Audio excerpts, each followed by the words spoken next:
Hello, my name is Chloe, welcome to my channel. Today I'm bringing to you my December wrap up.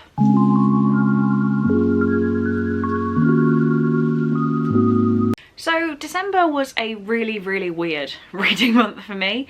I went away for 2 weeks in December to visit my fiance, Cole. It's still really weird to say. Anyway, so I went away for 2 weeks and I always go there with grand plans of reading and they never quite work out, but this time was a little bit different. It didn't work out because Cole bought me the new Kindle Paperwhite, the pink one. And all I wanted to do was sit and click through some silly little books on my Kindle, and it did kind of impact the amount of books I read, the type of books I read, but it was just all new and exciting. You know when you get a new Christmas gift as a kid and that's all you do? That was me with my Kindle. We also just spent a hell of a lot of time together. It was a very romantic trip. We went away on a mini break, and when we were home, we were watching YouTube together and we were watching movies together. He wasn't gaming, so I didn't actually have that much time to read. Regardless, I'll stop talking about the whys and whatevers. I did read 16 books, which is 2 books more than last month. However, I read a total of 3,895 pages, which was a 22% decrease on last month. So 2 more books, but 22% less reading. That meant that the average pages I read a day was 126, which is down 24%. The average length of the books I was reading was 243, which is down 32%. So I was reading much smaller books, and you will see that as we go through. I did read 4 of those books physically, physical book in my hands, 2 of them via audio, and 10 of them by ebook. And the ratings that came out of that were as follows. I had 1 1-star book, 1 1.5 star, 4 2 stars, 1 2.5 star, 5 3 stars, 1 3.5 star, 2 4 stars, and 1 5 star, which meant my average rating for the month was a 2.8, and it was my lowest rated reading month of the year. I will do some more year-long stats at the end of this video, but let's just go through the books I actually read in December, starting from the bottom. So the worst book, and the one that actually delayed my worst books of the year filming, because I wanted to include this, was A Certain Hunger by Chelsea G. Summers. I won't talk about this too much because, as I said, it is in that worst books video, but this was just... I don't really understand the hype here at all. It's the kind of weird that I would love. It's a book about a woman who is a food critic, but she also enjoys murdering and eating the men in her life. So it's the kind of messed up and mad that I normally really enjoy in a book. However, it was written so pretentiously that I actually found it very hard to read.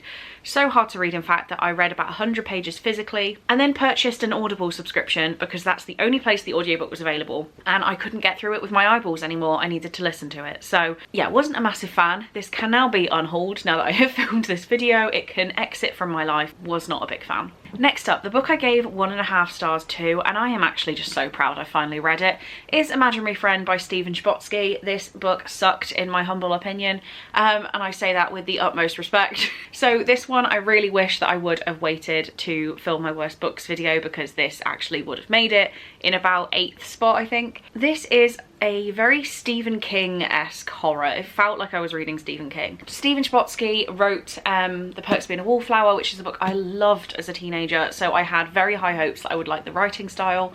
And I did manage to read a little bit of this physically before giving up and going to the audiobook, again because I now had Audible. I did really enjoy the first 300 pages of the audiobook. It was very atmospheric. I was quite scared at points and I just thought it was a good time. However, this book is 700 pages long, and by the time you hit page 500 you're like, what am I even reading anymore? I don't want to read this. This isn't fun.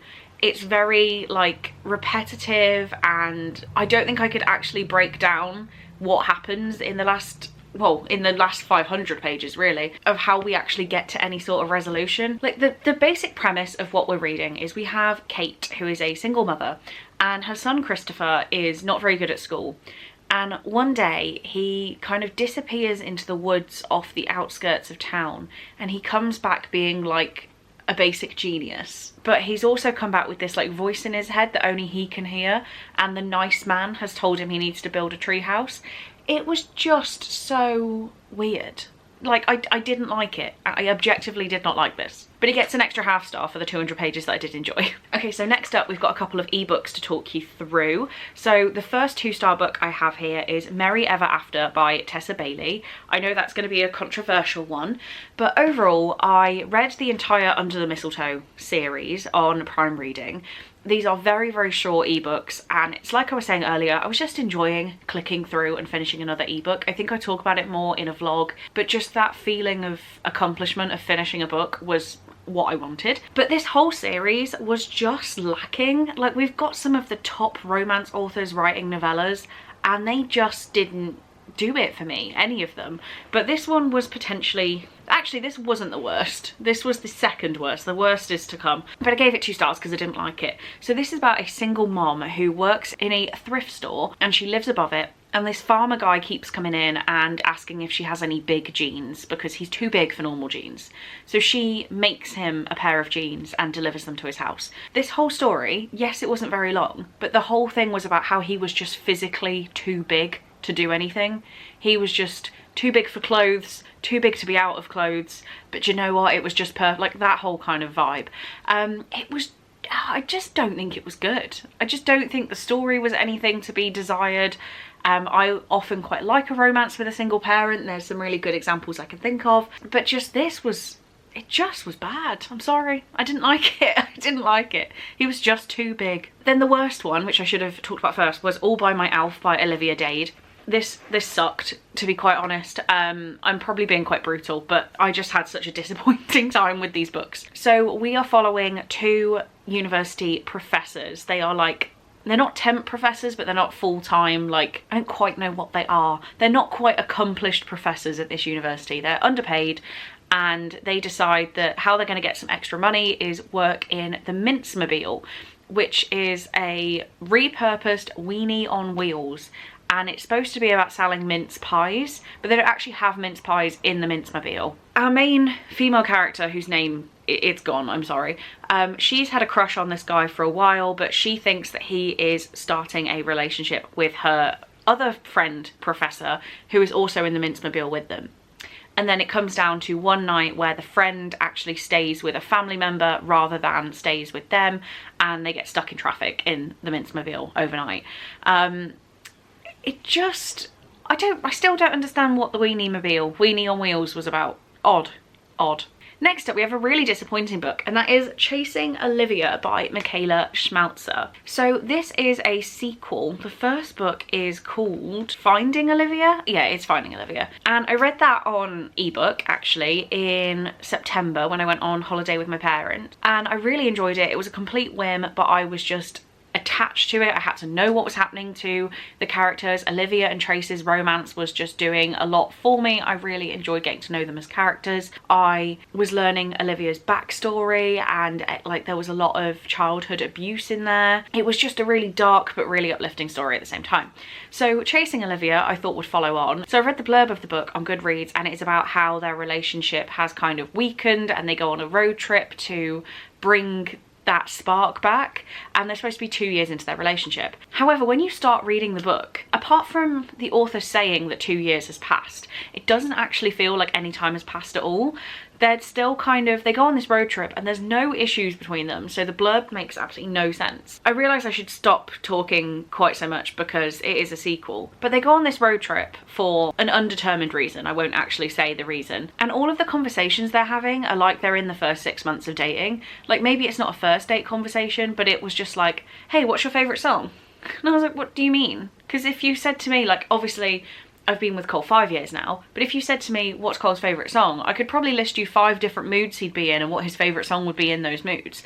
Like, it just doesn't make any sense why these sorts of questions were being asked. I also think there was a hell of a lot of, I don't know if I want to call it gaslighting, but just really horrible behaviour in the relationship that I picked up on that I don't think was intended to be written that way.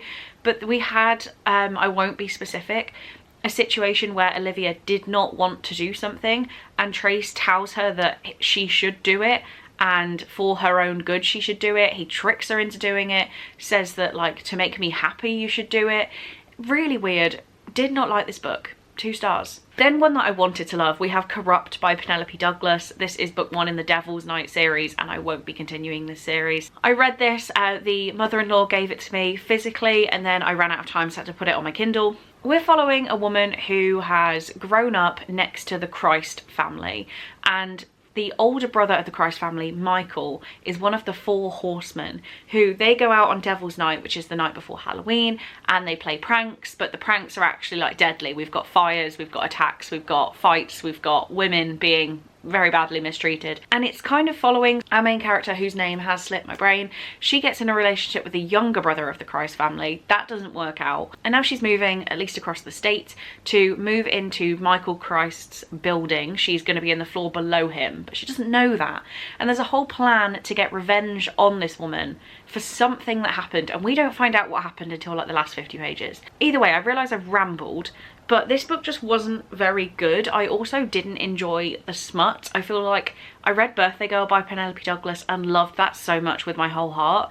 This isn't even comparable, in my opinion. If you liked this book, please tell me in the comments why, because I just couldn't like it. Next up, we have another Under the Mistletoe novella. So 2.5 stars. It went to Merriment and Mayhem by Alexandria Balfour, I think it is. This was quite a cute story in comparison, but I haven't given it 3 stars because it wasn't quite like good.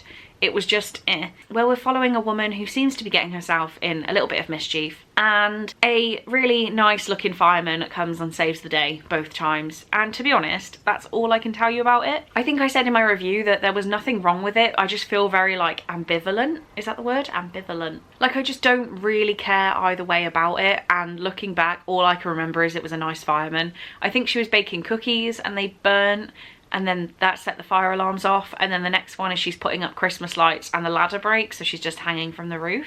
Either way, she gets put in situations where a fireman comes to save her, and that's kind of it. 2.5 stars. Then these novellas are continuing all the way up to 4 stars. So going into 3 stars, we have Cruel Winter with You by Ali Hazelwood. This one was definitely better. It's the first one of the series. So this one, we're following a girl who is sent in a snowstorm to get some sort of pan from the neighbour, but the neighbour is her best friend's older brother, who there was a little bit of a fling with at some point. There's some bad blood between them, and basically she gets snowed in and has to talk to him about her feelings. So this was, they were best friends, and she was probably closer with him than she was like the girlfriend her age, but at some point they may have decided to give this relationship a go and it didn't work out, and they just need to discuss what's best for them and how they actually feel. It was perfectly fine. 3 stars. I don't think I have any more to add. The other one that was perfectly fine was Only Santa's in the Building by Alexis Daria. This is a book about a woman who's moved into a little apartment, and she's trying to get this project done for work, so she hasn't had enough time to decorate her Christmas tree. There is a very attractive guy on the floor above. His name is Theo, I remember that. And he comes around one day to... I don't know why he comes around one day. Genuinely don't know why. He's in her apartment one day and he notices that there are no Christmas decorations on the tree. So she is finding Christmas decorations left on her door, and she thinks it is the nice little old lady downstairs, but it's very clear it's the upstairs neighbour. It was just cute. Like, I have nothing substantial to say about it, so 3 stars. Next up, I went back to the Improbable Meet Cute series, which is another Prime reading series, and again, I was reading on my Kindle. I just wanted to finish some books. So I read With Any Luck by Ashley Poston and gave this 3 stars. This was an interesting book. I feel like it could have been a longer story and we would have actually got like 7-Year Slip vibes, because we're following a woman who every time she kisses somebody, they then go and find their true love after that. She's like the kiss before the true love, where they decide that that's not what they want. They actually need to go and find something bigger and better. So that part feels very 7-Year Slip, and at this point I can't remember when I read that, because who even knows what year we're in anymore, but I really loved that book. It was one of my favourites. That's what's happening with this character. But she is the best man for her best friend's wedding, and we follow a male character who is the maid of honor for his best friend's wedding. Like, they're marrying it, the friends marrying each other, so they are the best man and the maid of honor. So our female main character wakes up the morning after the wedding, well, she thinks it's the morning, and the maid of honor turns up and he's like, where is the groom? He's disappeared. So they have to go on a bit of a trip down memory lane, because she can't remember what happened last night, to try and find the groom. So this book was cute. I've given it 3 stars because I feel like There was a lot more that could have been done, but as a premise, I really enjoyed the story. I wish that these novellas were kind of samplers for should I write this whole book, because I think this would be a hit for Ashley Poston if it was a whole book. Next up, I can hold a book up again. We have Her Soul to Take by Harley LaRue. I can't quite believe I've given this one 3 stars, to be honest, but the hold that it had on me, it has to get at least a 3. So we're following Leon and Ray. It feels like such a long time ago that I read this, but Ray moves to a small town and she's living in this like creepy house and people are trying to make friends with her. So when she goes off to the college, there's like a brother and sister who are weirdly popular that have basically attached to her and want to be her best friend. And she has a lot of family history in this town, but her dad moved away after something happened and she still doesn't quite know why they moved away. So it turns out that Leon, who is acting as a bit of a security guard to keep an eye on the campus, is actually a demon. Yeah, he's a demon. And she, our main character, finds like an old grimoire and basically summons a demon, but she summons Leon. And it's a relationship between a woman and a demon. Even now I'm saying it, I'm like, huh? And a lot of the things that happen, you're like, that doesn't feel biologically possible, I'm confused. Overall, it wasn't a great book, but I did sit and read it in pretty much one sitting as I was waiting to go into the Restless Road concert, and I just kind of sat and read the whole thing. So it had to have some redeeming qualities, so I gave it 3 stars. But I don't, of all of the romances I've read and all of the monster romances I've read, this is not a new favourite. Then the final 3-star we have is Maggie Moves On by Lucy Score. This book was perfectly fine, and this is probably the epitome of a 3-star this was fine book. So we are following Maggie, who runs a YouTube show where she renovates old houses and like releases 1 episode a week. And she comes to a small town looking to renovate an old mansion, and Silas Wright is the landscaper that she has hired to sort the outside. Silas turns up and it is insta-love. Like, he is obsessed with this woman straight away. Still not really sure why, but he's obsessed with this woman straight away. And he decides that he will have her, but Maggie is known for moving on. She does a house, she moves on to the next house. So he is trying to get her into a relationship and then into staying in the town. I did like it, it was cute. It just took me a little while to read because I wasn't absolutely obsessed with it. And when we got to the end, I can't quite talk about it because I don't want to completely spoil the ending, but it was as I was going to Nashville, not knowing this was about to happen, and I was getting very, very irritated at the choices made and like the direction the story was going, and I was like, this is just pathetic. Like, I feel like my opinion would have changed if I'd have finished the book slightly after this event, so like 3 hours later. But overall it was just cute. It's Lucy Score, so it's decently well written. I just wasn't obsessed with it as I have been with others of her books. Next up we have a 3.5-star Improbable Meet Cute series, or whatever it was called. Sorry, I just got a text from my nail place telling me not to miss my appointment, and I was like, yeah, I know, I'll be there. I'm filming this in advance so I can go to my nail appointment. Anyway, I gave 3.5 stars to Worst Wingman Ever by Abby Jimenez, and this was actually a really cute book. I did like it. Another one where I wish it was a full-length novel. So we're following a woman who's a hospice nurse, and she's kind of given up her normal hospice nursing responsibilities because her grandma is in the hospice and she is coming to the end of her life. So she is dedicating her time to spending it with her grandma, making sure she's comfortable and helping everybody else kind of come round to what's happening. She's having a little bit of car trouble and she just doesn't seem to be having the best luck. But what happens is she comes back to her car one day and there is a Valentine's card on her windscreen. It doesn't seem like it was for her. It looks like this has been placed wrongly, so she kind of just laughs it off.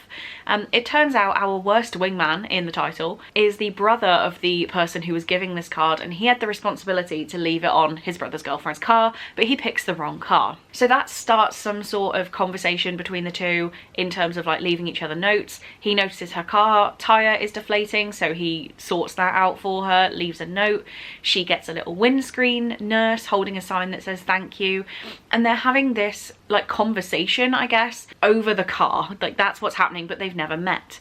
But in person they have actually met, and they've said like a few hallway hellos, how are yous, but they haven't actually spoken. So I did really like this book because it didn't just focus on the relationship between the two. It was actually more about her work as a hospice nurse and how her grandma was doing and how to kind of deal with death before it's happened, in the nicest way to word it. So I did really like that part of the story. It actually moved me quite a lot, so I think as a full-length novel, this would have really worked. And the next book I read, which is the final Kindle novella, I promise you, is Rosie and the Dreamboat by Sally Thorne. I knew I was going to love this more than the rest because it's Sally Thorne. I seem to always have a good relationship with her writing. So we're following Rosie, who goes on a spa trip with her sister, and it's kind of explaining about how she's always been unlucky in love and she's just looking for Mr. Husband. It's always Mr. Husband. And they're on this spa day. They go into these new like sensory deprivation tanks to float around for a little bit, and when the time is up, our main character Rosie,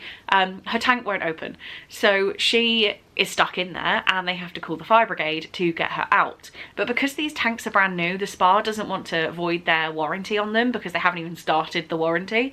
So they're trying to find a way to get out of it, and the Dreamboat, as it suggests, is sat outside of the tank and talking to her and keeping her calm, but he is one of the firemen. He's always teased. They call him Romeo because he flirts with all the women, but he is keeping Rosie comfortable, and that's what's important in that moment. I won't spoil what actually happens, but they start flirting with each other while she's in the sensory deprivation tank, and you know what? I thought it was really good. Again, write me a full-length novel, I'm there. Okay, 2 books left, and they are physical books that I can show you. How exciting. We have Icebreaker by Hannah Grace, which I gave 4 stars. This one didn't absolutely knock my socks off, but I do think it was good. It kept me entertained. We are following Anastasia, who is a figure skater, and after an incident with the ice hockey team, the figure skaters end up needing to share their ice rink with the ice hockey team. Nate is the captain, and straight away Anastasia does not want to form any sort of relationship with him. She's not interested. He's on her rink where she doesn't want him, and he's basically just ruining all chances of her qualifying for any like championships, which will then qualify her for the Olympics. The whole book is actually about Anastasia like letting go a little bit of how in control she is, which I did really like, and there is a whole story with her skating partner Aaron, who may or may not be a little bit controlling in his own way. I'm trying not to spoil this one as much. I feel like with the novellas, they're like 40 pages anyway, so whatever I say is basically the whole book, whereas this I'm trying to just give you a snippet. But I did think this was really good. It was entertaining. I would have given, I don't know if I would have given it 5 stars, because as I was reading I saw quite a lot of time jumps that I didn't like, where you'd be reading and then all of a sudden 2 weeks had gone by but you don't find out about it till after, if that makes sense. So I did find like how the time was structured was a little bit weird, and there was an epilogue in this that was just really not needed. Everyone I've spoken to about it does not like the epilogue because it just kind of goes against everything that's been said beforehand. But overall, it was decent, and I am looking forward to reading the rest of Hannah Grace's books. I have Wildfire just out the corner of my eye here. I don't have Daydream. I will acquire it. But yeah, it was good. I just don't have anything amazing to say. And last but by no means least, we have my only 5-star book this month, which was A Court of Frost and Starlight by Sarah J Maas. This was a reread for me, and on the first read I actually gave this 3.5 stars. I was like, yeah, there's nothing special about it. I don't like novellas. As we've seen this month, I've read a hell of a lot of novellas, so this one was actually one of the longer ones. Overall, this is a bridging story, I guess, between A Court of Wings and Ruin and A Court of Silver Flames, and it's kind of setting us up ready for life after the war. I can't tell you too much again because this is like book 3.5 in the series, but it's just kind of prefacing like where our characters have left off, setting the relationships ready for A Court of Silver Flames. And we have the winter solstice, which is kind of like Christmas, so it's a Christmas novella. I don't really have anything negative to say. Saying that I can't think of like a crazy amount of positives, it's just I liked it. I can't give you specifics why. I obviously love these characters. I've been in the world of ACOTAR for months now, and at the time of filming this I have started reading A Court of Silver Flames, so I'm very deep into that series. I'm loving it, but yeah, I just don't have anything substantial to add. It's good. How can I not give a rave review for a 5-star? I don't know. I just can't really find a fault in this, so it's 5 stars. So those are all the books that I read, and that means that I read 16 books, but only 5 of them actually left my physical TBR. The rest were just novellas I picked up. So I just didn't really like actually read books off my TBR, which will be changing into this year already. So just to give you some overall stats, and in 2025 I read 190 books overall, so including these 16, I read 190. That meant my total page count was 67,522. I read an average of 185 pages every day, and I read, on average, the books I was reading were 355 pages long. So that is very, like, a standard book length for me, and I feel like 185 pages a day is a hell of a lot, so really happy with that. The only other statistic I wanted to give you was the genre split. So I do this on my own spreadsheet and come up with what I class as a genre. If they don't match exactly what you would do, I apologise, but this is how I would fit them. What do you think was my most read genre? Because I was surprised, not surprised at the genre, but surprised at how many of the 190 books were this genre. So I'll give you a few more seconds and then I will tell you that my most read genre this year was romance. 38% of the books I read were strictly romance. So that is 73 out of 190, which that baffles me. Next up we have fantasy, which was 32 of my books, so 17%. And then contemporary, which I do split contemporary and romance. If it's a contemporary as in like romance is the subplot, maybe like YAs are more contemporary than romance. Anyway, 24 of those, so 13%. I then had 21 horror books, which was 11%. And then 21 mystery or thrillers. I don't know how I read 73 romance books, but only 21 mystery thrillers. Like, what is going on? I read 7 literary fictions, 4 dystopians, 4 historicals, 3 non-fictions, and 1 classic. So a very rogue split for me. I would not have thought romance was 38% of my reading. Like, that has baffled me a little bit, but it's definitely something I am now like kind of keeping an eye on. I say that we're on the 4th of January and I have read The Regrets by Amy Bonifants, which is a kind of fantasy, paranormal, but romance. And then I'm reading A Court of Silver Flames, which is fantasy, and I'll probably class it as fantasy, but it also has really heavy romance themes. So it looks like the romance is continuing, and looking up at the rest of the books I want to read this month, there is a lot of romance. So looks like I'm a romance girl now. Not that I ever wasn't, I just don't think I was this aware. Okay, I have been talking for far too long. Please let me know down in the comments what your favourite book of December was, because I'm very interested to hear. Obviously, it stands out that my favourite was a reread, which is fine, but I really would like to start 2025 with some more 5 stars. So let's see what I get this year. Thank you guys so much for watching. I really do hope you enjoyed this wrap up, and I will see you in my next video. Bye.